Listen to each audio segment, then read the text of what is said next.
about.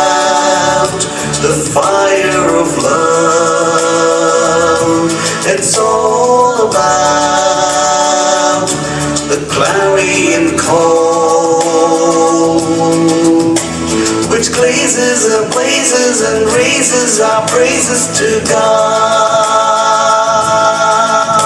Which blazes and blazes and raises our praises to God. Which blazes and blazes and raises our praises to God.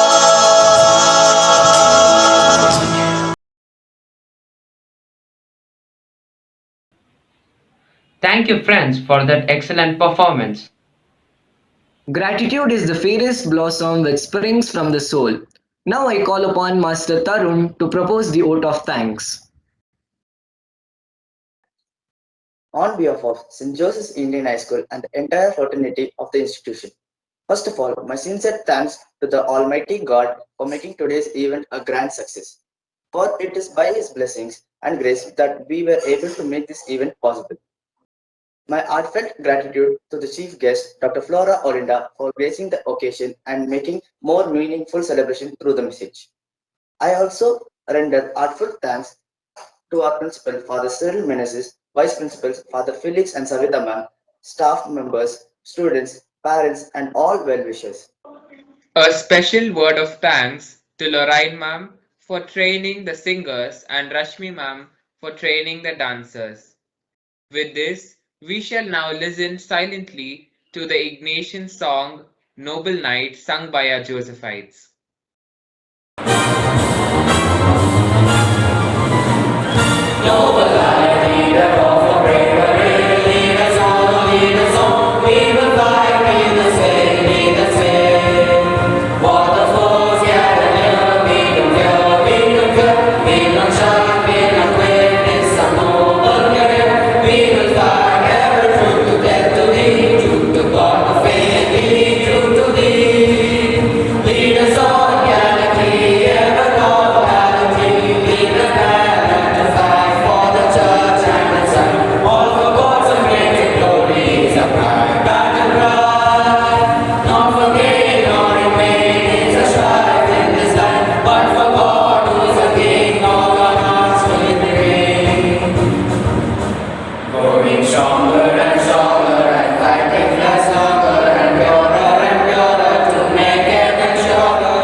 Thank you, Josephites, for that energetic singing. Thank you, Master Tarun. Yes, Govardhan, we have finally come to the end of the program. It is not happiness that brings us gratitude, it is gratitude that brings us happiness. Me, Jason, And I, Govardhan, representing the Student Council as the MCs for today's program, officially sign off. Have a blessed happy. and a joyful weekend ahead. Thank Thank you. Thank you. you.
Thank you.